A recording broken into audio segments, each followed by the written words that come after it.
السلام علیکم۔ لذت تڑپ کے عنوان سے ایک افسانہ اپنے چینل کے ناظرین کے لیے پیش خدمت ہے۔ موضوع اگرچہ ذرا مشکل ہے لیکن آپ کی توجہ اور محبت اسے آسان بنا سکتی ہے۔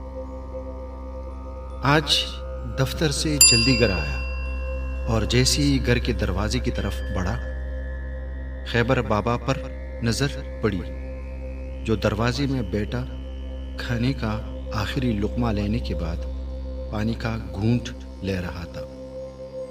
السلام علیکم بابا، کھانا اور بھجوا دوں؟ میں نے پوچھا۔ نہیں بیٹا، اپنا نصیب کھا چکا ہوں الحمدللہ۔ مجھے خیبر بابا کی شخصیت کا اندازہ تھا، کیونکہ ہم ان کے سامنے جوان اور وہ ہمارے سامنے بوڑھا ہو چکا تھا۔ وہ زندگی کے مثبت اسرار کا ادراک رکھنے والا اور اللہ پر توکل سے بہرور انسان تھا۔ میں نے اس کی صحبت سے مستفید ہونے کی خاطر کہا، بابا جی کھانے کے بعد ایک کپ چائے تو نور علی نور ہے، لیکن چائے کے آداب تو آپ جانتے ہیں کہ گلی میں دروازے کے سامنے بیٹھ کر نہیں پیتے، بیٹھک میں جا کے پینی پڑتی ہے۔ بابا جی مسکرائی اور اپنی لاٹھی کے سہارے اٹھ کھڑے ہوئے اور بولے، چلو کہاں بٹھانا ہے؟ لگتا ہے کچھ زیادہ ہی ٹوٹ کر بکھر چکے ہو۔ میں دیکھ رہا ہوں جیسے کوئی انتہائی بے چین کہانی آپ کے لبوں پر مچل رہی ہے، جیسے کوئی بابا جی نے جملہ ادھورا چھوڑا اور بڑے معنی خیز انداز میں ہنس پڑے۔ میں کرامات کا یوں سرعام قائل تو نہیں تھا، لیکن بابا جی کی پیشن گوئی کے سامنے جیسے لاجواب سا ہو گیا۔ کم از کم اتنا تو جانتا تھا کہ بے چینی ہے اور حد سے بڑھ رہی ہے، اور میں کسی اہل دل سے کہنے کا ارادہ رکھتا ہوں لیکن کسی پر اعتماد نہیں کر پا رہا، اس لیے احساس کچھ شدت سے مچل رہا ہے۔ یہ سوچتے سوچتے ہم بیٹھک پہنچ کر ایک چارپائی پر بیٹھ چکے تھے اور بابا جی ادراک کی آخری سیڑھی پر کھڑے ہو کر کچھ لمبا ہی بتانے والے تھے۔ میں نے فون پر گھر اچھی سی چائے بھجوانے کے لیے کہا اور خیبر بابا کی طرف متوجہ ہو کر سوالیہ نظروں سے دیکھتے ہوئے کہا، بابا جی جب جان ہی چکی ہو تو اب بتا بھی دو، کیا میں عمر کی اس حصے میں اس قسم کی محبتوں میں گرفتار ہو سکتا ہوں جس میں لوگ اکثر محبت کو نادانی کی کہانی کہتے ہیں اور اس کو درس کی صورت کچھ فخر اور کچھ خجالت سے اپنی نئی نسل کو نصیحت کے طور پر استعمال کرتے ہیں؟ بابا جی نے جانتے ہوئے انجان بن کر پوچھا، آپ کے خیال میں محبت ہے کیا؟ میں نے مختصراً جواب دیا، کوئی بھی خوبصورت احساس جو اپنی ذات کے علاوہ دوسروں کی اہمیت بتا سکے، والدین کی خدمت ہو، بیٹیوں کی شادی کے لیے اضافی محنت کرنا ہو، اپنے پیشے میں اخلاص بڑھا کر بہتر نتائج کے لیے کوشش کرنا ہو، اللہ کے نام کسی کو کچھ کھلانا پلانا ہو، کسی اجنبی کے ساتھ اللہ کی رضا کے لیے کوئی بھی احسان، سب سے بڑھ کر اپنے گھر والوں اور بھائی بہنوں کے ساتھ انصاف کا معاملہ کرنا ہو، یا کسی اداس شام میں کسی کی خوبصورت آنکھوں میں ڈوب جانے کی موہوم سی خواہش ہو، بس یہی محبت کے مختلف رنگ ہیں اور بھی بہت سی شکلیں ہو سکتی ہیں، میں نے اضافہ کرتے ہوئے کہا۔ بابا جی نے مسکراتے ہوئے کہا، اب آپ ہی بتائیں کہ ان سب کاموں کا عمر کے ساتھ کیا تعلق ہے؟ میں نے اپنی ہی باتوں پر غور کرنے کی بجائے لپک کر کہا کہ لوگ تو…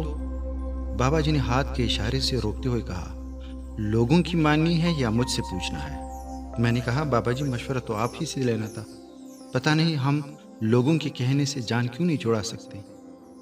بابا جی نے بات کو مزاحیہ رنگ دینے کی کوشش کرتے ہوئے کہا، اچھا وہ بتاؤ کہ جو فلموں میں ناچتے گاتے ہوئے اعلان کرتے ہیں کہ مجھے تم سے پیار ہے، دل بے قرار ہے، تو یہ کیا ہوتا ہے؟ میں نے ہنستے ہوئے کہا، یہ خیبر بابا کی جوانی کی بدمست کہانی ہے، ہمارے زمانے میں تو واٹس ایپ ہے نا بدمستی دکھانے کو۔ بابا جی ہنستے ہنستے اچانک سنجیدہ ہو گئے۔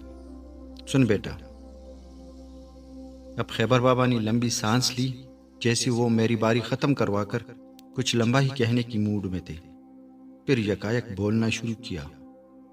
برخوردار، جس طرح بیماری اور ہدایت کے لیے کسی مخصوص عمر کی ضرورت نہیں ہوتی، کسی بھی عمر میں بیماری لاحق ہو سکتی ہے، اس طرح محبت کسی زمانے کو نہیں بلکہ ایک احساس کو کہتے ہیں جو کبھی بھی وارد ہو سکتا ہے۔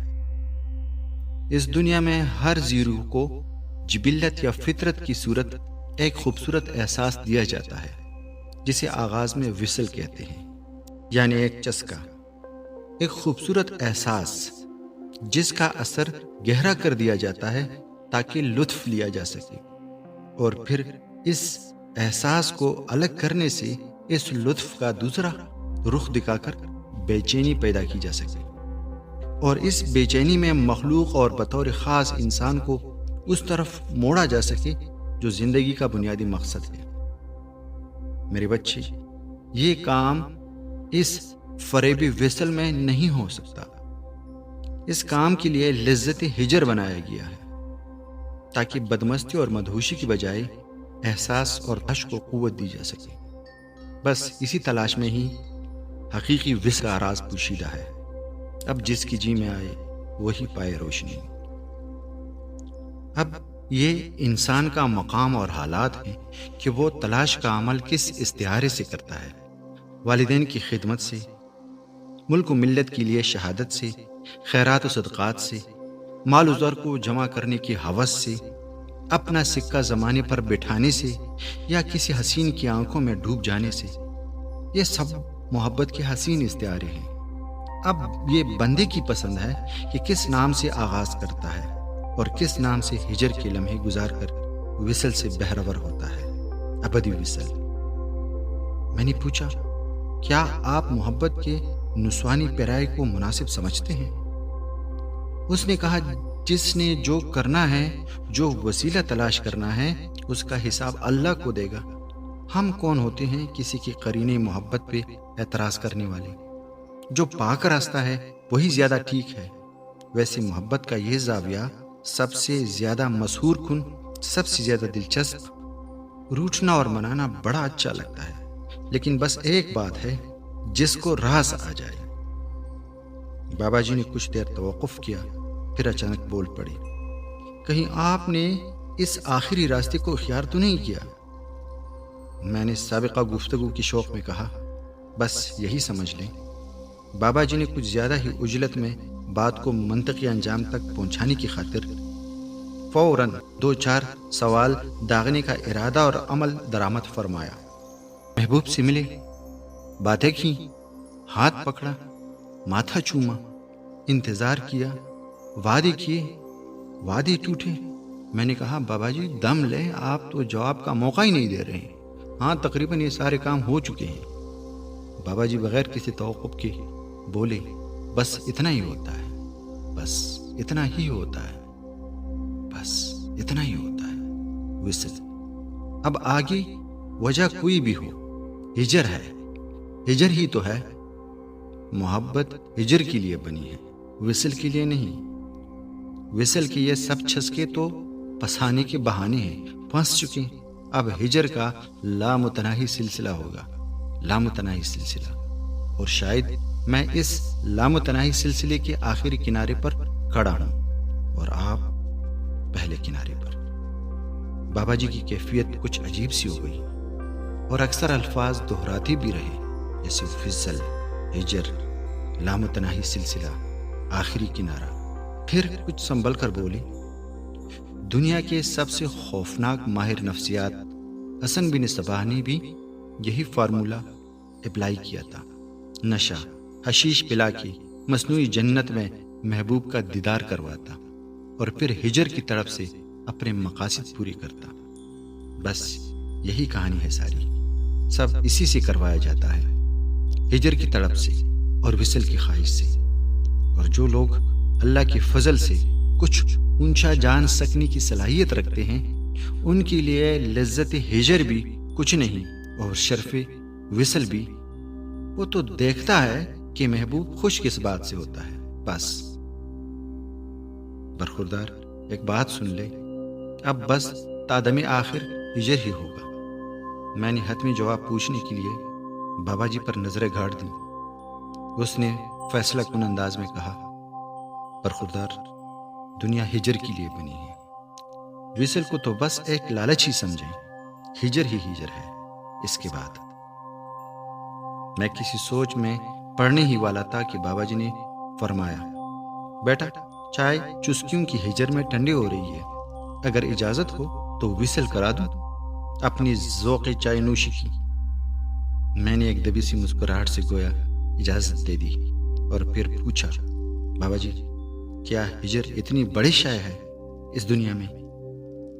اس نے کہا، نہیں، ہجر اتنی بڑی نہیں، شاید دنیا بہت چھوٹی ہے، ورنہ لذت ہجر کو سمجھنے والے تو اسے ایک سجدے میں گزار دیتے ہیں۔ ہاں بس ایک سجدے میں۔ بابا جی اٹھ کھڑے ہوئے اور اپنی لاٹھی اٹھائی۔